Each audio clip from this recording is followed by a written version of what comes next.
Well, moving right along, we come to our last, but certainly not least, speaker of the day.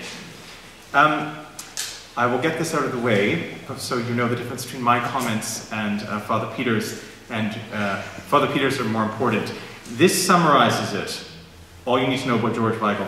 If you do not know who he is, then you have not been to a bookstore in 20 years. I do not have all of his books here, but we have someone who has a bunch of them who's offered to me that I could use them to introduce Mr. Weigel. We have The Truth of Catholicism, The Cube and the Cathedral, Letters to a Young Catholic, Pope Benedict XVI and the Future of the Catholic Church, God's Choice, The Courage to be Catholic, Against the Grain, Evangelical Catholicism, and Witness to Hope. And that is in fact a two-volume. We only have the first volume here, but there's a second volume as well that's out, and many, many other books. I also just learned that George Weigel has written more on Ukraine, even though he's written on all these other things as well. He's also managed to write more on Ukraine in the last 2 decades, would you say? More. In the last year. In the last year than anyone else in North America. So if you don't already have enough other reasons to be interested in his work, so even the topic of today's conference is enough, should be enough of a catalyst for you to look into our next speaker. He is a distinguished senior fellow of the Ethics and Public Policy Center in Washington, D.C., a Catholic theologian, one of America's leading public intellectuals. He holds the William E. Simon Chair in Catholic Studies. From 1989 through June 1996, Mr. Weigel was president of the Ethics and Public Policy Center, where he led a wide-ranging ecumenical and interreligious program of research and publication on foreign and domestic policy issues. From June 1996, as a senior fellow, Mr. Weigel prepared a major study of the life, thought, and action of Pope John Paul II, Witness to Hope, the biography of JP2. This was published to international acclaim in the fall of 1999 and has since been translated into 12 languages with a Chinese edition currently in progress. There's a Ukrainian edition, is there? Yeah, there's a Ukrainian edition as well. Mr. Weigel is author, editor of some 20 other books, among the ones I've just mentioned. His essays, op-ed columns, and reviews appear regularly in major opinion journals and newspapers across the United States. A frequent guest on television and radio, he is also a Vatican analyst for NBC News. His weekly column, The Catholic Difference, is syndicated to 60 newspapers. He received a BA from St. Mary's Seminary and University in Baltimore, and he is the perhaps most distinguished alumnus of St. Michael's College, where we gather here today, where he received his MA. He is the recipient of 18 honorary doctorates, and I will not tell you all the places where he has obtained them, in fields including divinity, philosophy, law, and social science. I think you're all in for a treat. Please give your attention to Mr. George Weigel. Good afternoon, ladies and gentlemen. First of all, thank you for the invitation to come here today and share some thoughts with you. I first learned about Metropolitan Andrei Sheptytsky from the author of the book you've been offered today, Dr. Bogdan Bosircu, who was my colleague at the Woodrow Wilson International Center for Scholars in Washington precisely 30 years ago, and became a dear friend and my first catechist in matters Ukrainian Greek Catholic. So I'm very much aware of the debt I owe to him. It's also good to be back at my alma mater, Turantinos, here at the University of St. Michael's College. At Fatima on May 13th, 1982, precisely 1 year to the day after he had been shot in his front yard, otherwise known as St. Peter's Square, John Paul II said, "In the designs of providence, there are no mere coincidences. A coincidence," he suggested, "is merely some facet of providence that we have not grasped the meaning of yet." Without putting myself in the role of Daniel reading the handwriting on the wall for King Belshazzar, let me try to suggest in my remarks this afternoon that the Maidan Revolution of Dignity that is still unfolding as we meet has a twofold providential character. The first aspect of the Maidan's providential character has been the subject of our reflection all day. The religious communities of Ukraine have cooperated as never before over the past year and have done so in the face of severe Russian aggression in various forms, including ecclesiastical aggression. And in the process of that cooperation, the baseline has been set, the foundation has been set for ecumenical and interreligious cooperation in building a vibrant civil society for the free, prosperous, and virtuous Ukraine of the future. The second providential aspect of the Maidan Revolution of Dignity involves the 5 lessons this revolution of conscience teaches us here in the West. At a moment, this 25th anniversary of the Revolution of 1989 and the collapse of European communism, a moment when the West clearly needs some reminders about its own civic and political project and the relationship of religious conviction and moral truth to that project. The first lesson from the Maidan is freedom is never free. After 1989 and the collapse of the Soviet Union in 1991, too many in the West fell prey to the comforting but false notion that stable freedom in law-governed societies is humanity's natural condition.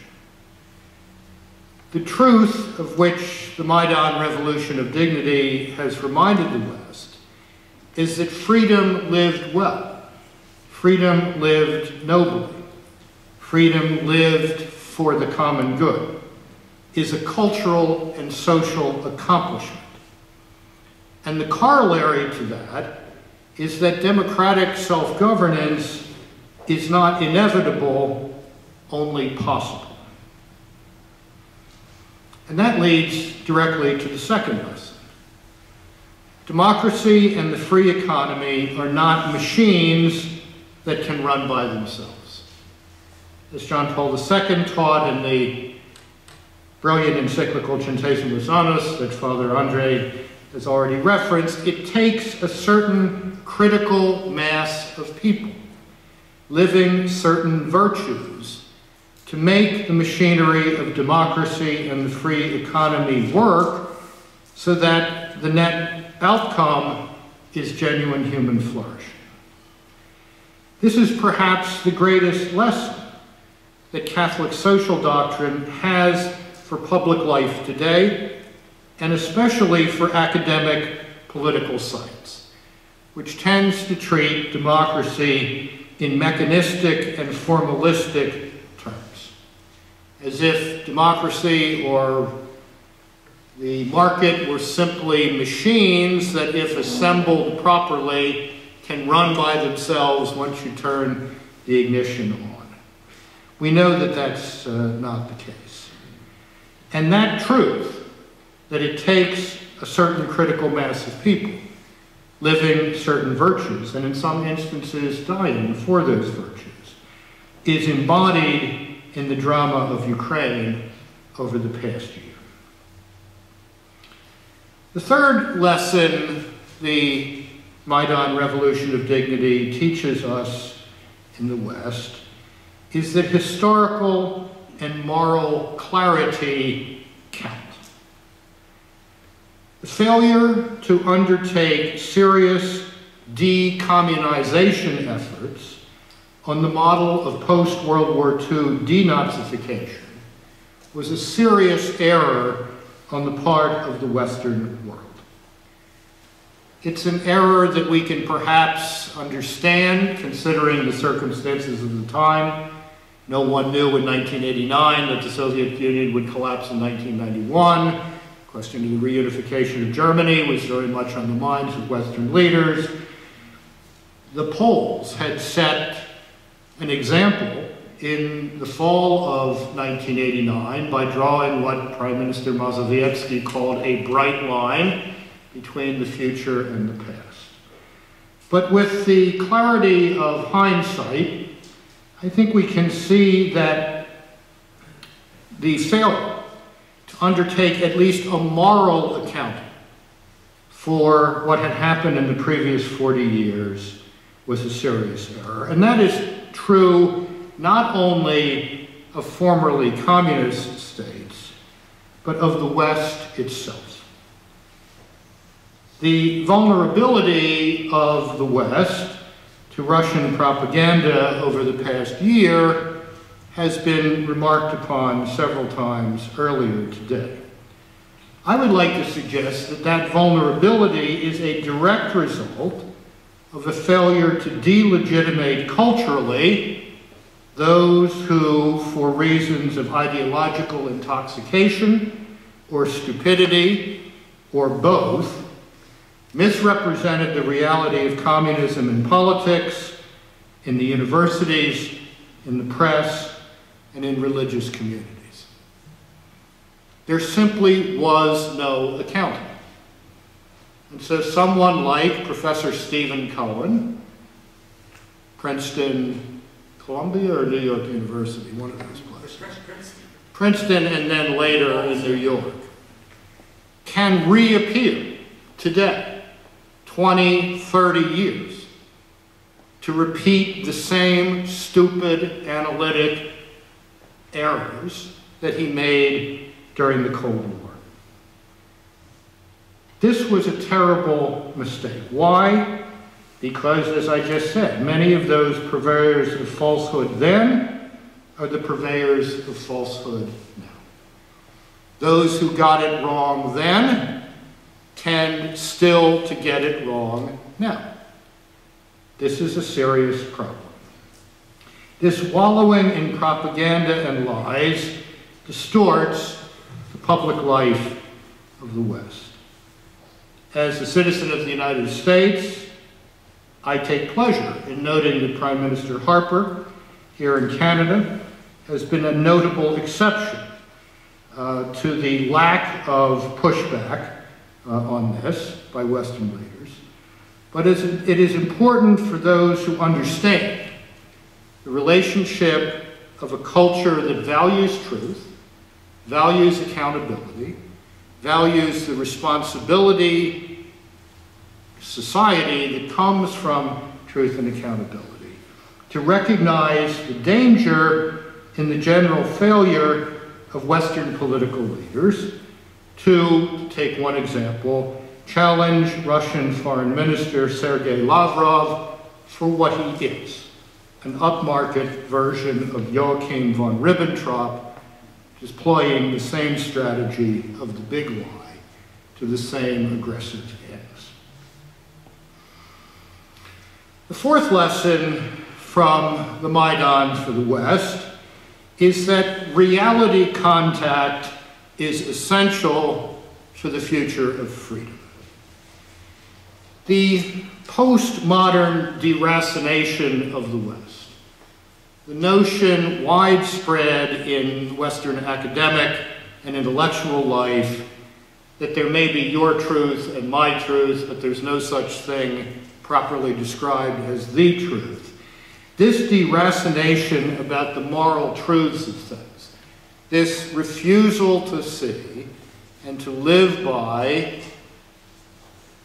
that marriage of Athens and Jerusalem, which tells us that there are truths built into the world and into us. We can know them by an exercise of reason. We can know them by submission to revelation, and in knowing them, we learn how we ought to live. The deracination of the West is the greatest threat to international security and world order in the 21st century. Of course, there are other threats. There is, most obviously, given our concerns today, the revanchism of Vladimir Putin. The world's dependence on oil from one of the most volatile regions of the planet, that's a big threat to international security and world order. European dependence on Russian oil and gas, and the corruption of influential Western leaders involved in that dependency, that's a threat to international security and order. The social welfare spending throughout the European Union that has driven most NATO members' defense budgets way below the 2% of gross national product to which they are formally committed, that's a threat to international security and world order. ISIS is a threat. Iran is a threat. Chinese ambitions in East Asia, naval muscle flexing there, in Southeast Asia and the Asian subcontinent, that's a threat to international security and world order. But the fundamental cause of the West's seeming incapacity to address any of those issues I just mentioned is a lack of reality contact, which is itself rooted in a postmodern denial that there are truths inscribed into reality and into us, truths that we can know by reason, truths that we can know here as men and women of faith by revelation. The Maidan Revolution of Dignity has reminded those with eyes to see and ears to hear of these truths inscribed into the world and into us as they bear on public life. And those truths form the moral culture that is at the foundation of the democratic experiment, whether that is being conducted here in Canada, in the United States, in Western Europe, in Eastern Europe, in Central Europe, or indeed any place else. What are some of those foundational truths? Well, I think we've touched on some of them already today. First, the inalienable dignity and value of the human person, which not coincidentally is the starting point for the social doctrine of the Catholic Church going back to 1891, as Father André reminded us in Leo XIII's prophetic encyclical, Rerum Novarum. All true, proper thinking about the organization of politics, of economics, of society, begins with the inalienable dignity and value of the human person. The equality of all persons before the law is another one of those foundational truths of which the Maidan has reminded us. When I was in Kiev in July of 2013, prior to having the honor of delivering the commencement address at the Ukrainian Catholic University in Lviv, I met over lunch with the EU's ambassador to Ukraine for accession issues. This is July 2013. No one had any idea what was coming 5 months later. And the most memorable fact I took from that hour and a half with Ambassador Jan Tambinski was his sense that things were beginning to improve in the justice system under Yanukovych because judges no longer set the price of bribes for the desired verdict themselves. They use middlemen to negotiate the amount of the bribe required for the desired thing. This was regarded as a sign of things are moving in the right direction. The equality of all persons before the law, which we take for granted here, but shouldn't.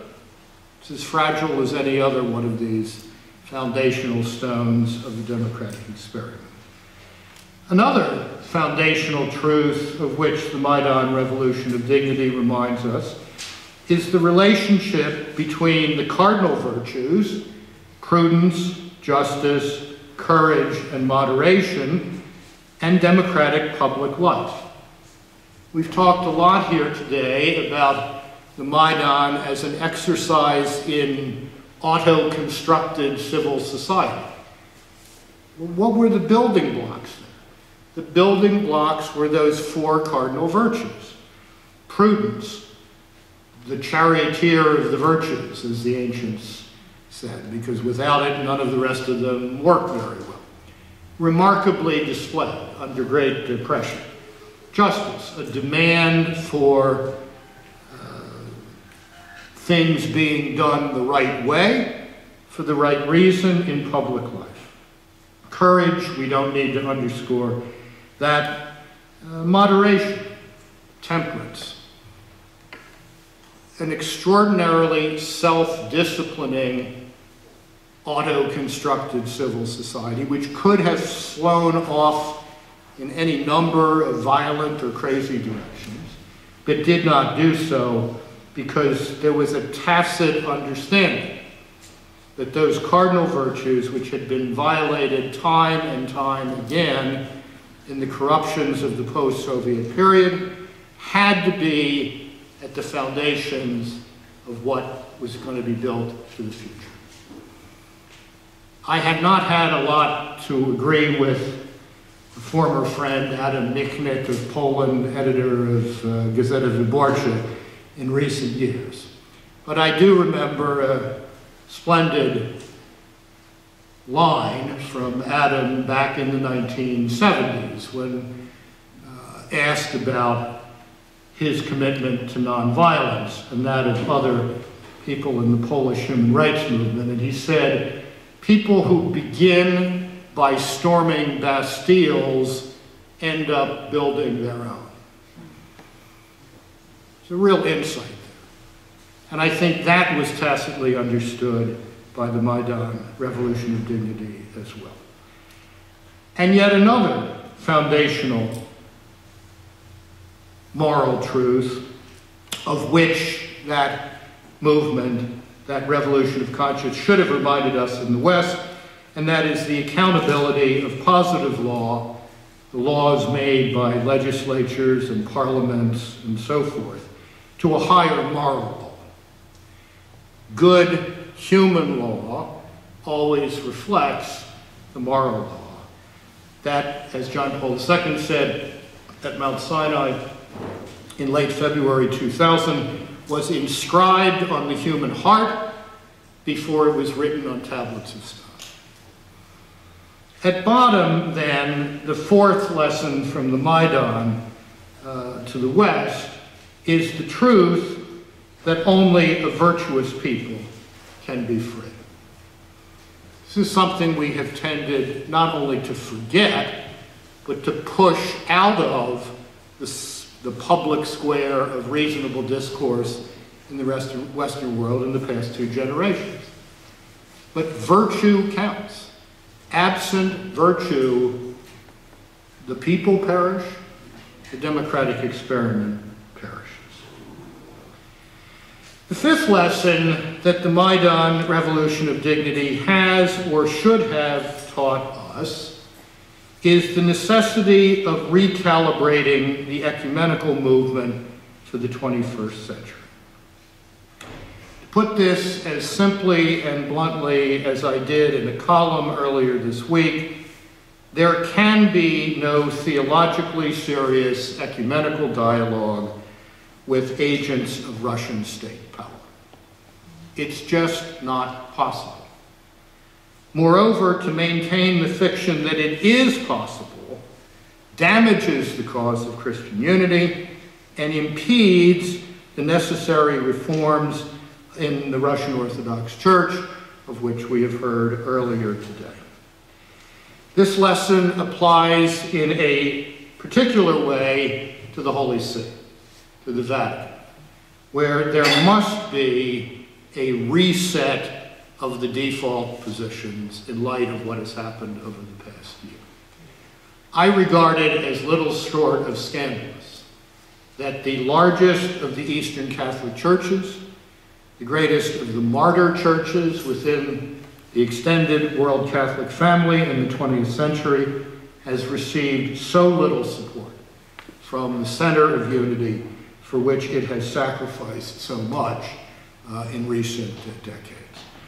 And that is due not to a lack of love or a lack of concern, but to an unexamined premise that Russian Orthodoxy and the continuation of that dialogue excuse me, with the Patriarchate of Moscow must trump every other consideration. This is a false idea, and it has to be challenged, and I very much hope that Pope Francis, who is not averse to stirring things up, as we have seen in recent months, stirs things up at the Pontifical Council for Promoting Christian Unity and in the Secretariat of State of the Holy See, so that it is made clear, precisely for the sake of a genuine ecumenical dialogue in the future between Rome and Moscow, that we will no longer, in the Catholic Church, maintain the fiction that agents of Russian state power, which in the present moment mean agents of Vladimir Putin, are fit partners for ecumenical dialogue, especially when they come to Rome and lie about brother Christians. So, 5 lessons from the Maidan for the West. Freedom is never free. Democracy and the free economy are not machines that can run by themselves. Historical and moral clarity count. Reality contact is essential for the future of freedom. A new look at the ecumenical dynamics, East and West, is required. What about lessons from the West for the Maidan? I think this has already been underscored very well, beginning with Father Kirill earlier today, and that is that the Church best serves the common good by forming the men and women who form the culture that makes democracy possible. Thus, the key relationship in this question of the church in the public square is not church-state, it's church-civil society. Now, it took the Catholic Church a long time to figure this out. I think it only really figured it out in the pontificate of John Paul II, in part because of his experience of 20th century totalitarianism. John Paul II was more skeptical about state power than any pope in centuries, perhaps ever. And what we have learned from that is that in the church-state relationship, the church asks only 2 things of any just state.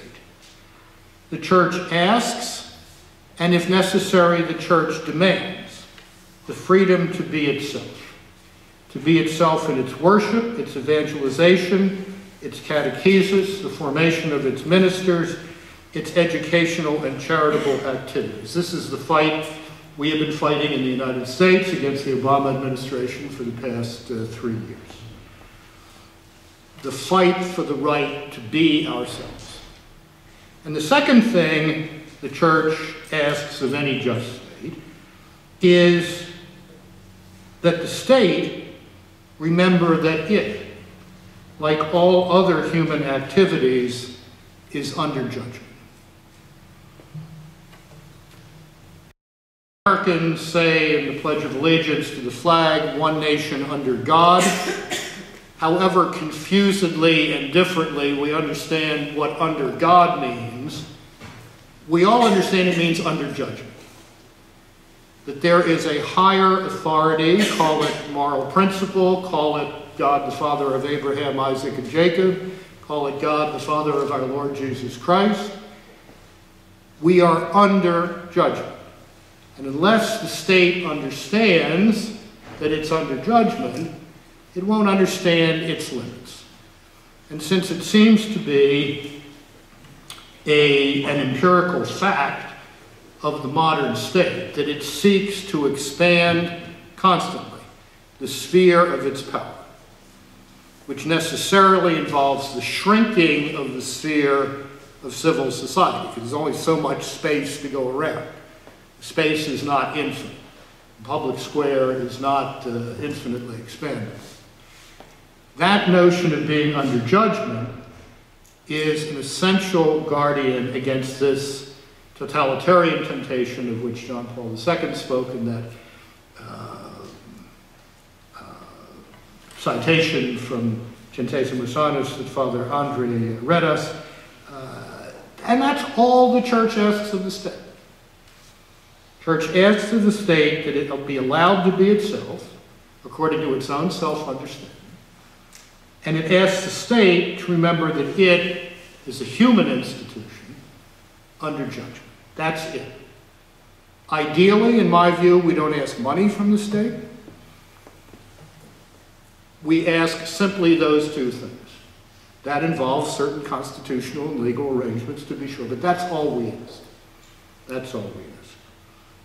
But the church's public life is much broader than the church-state relationship and involves all the ways and means by which the church helps shape civil society.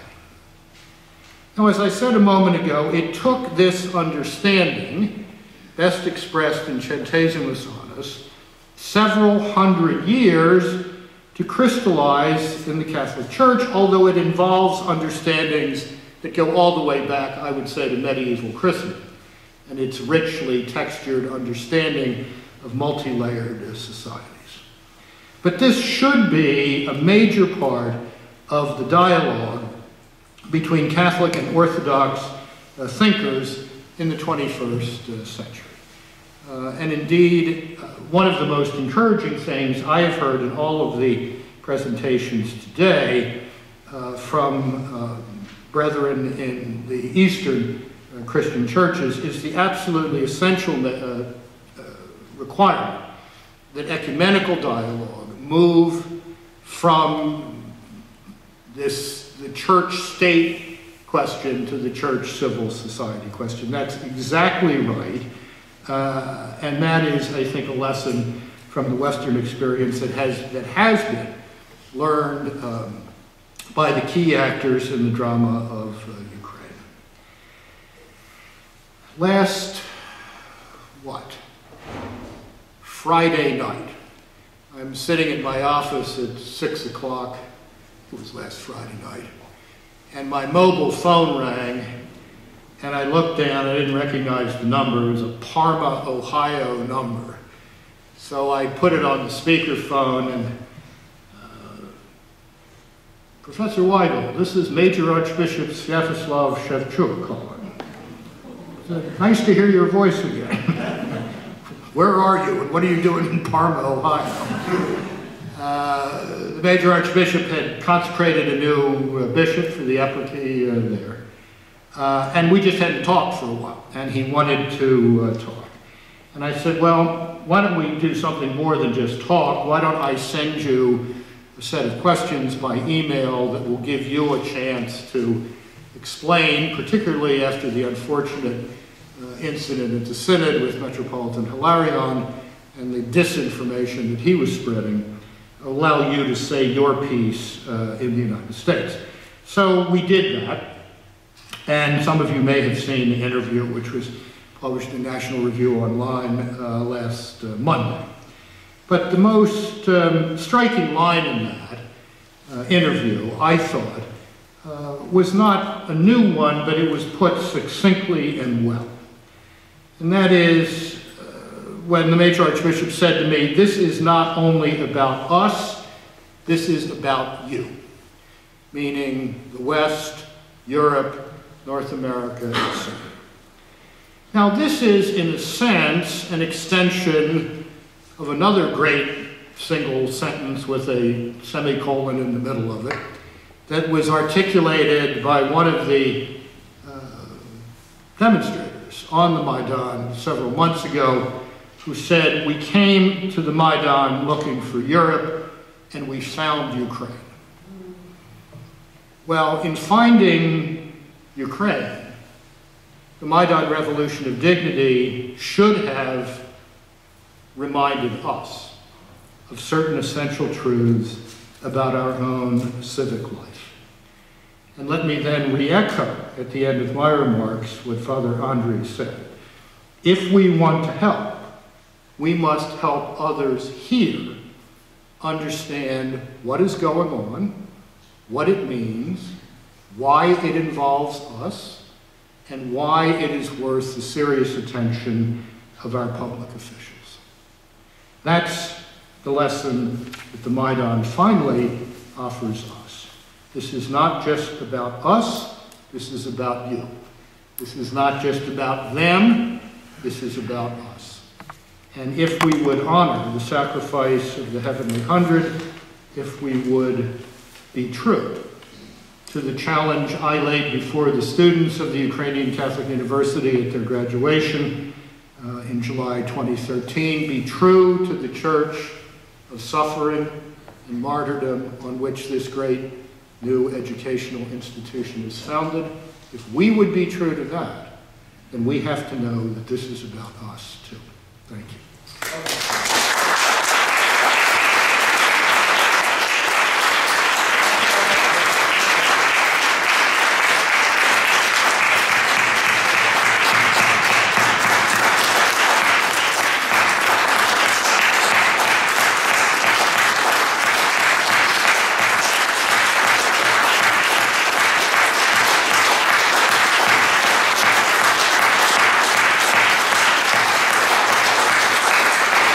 Keep it up, you're going to have to give him a standing ovation.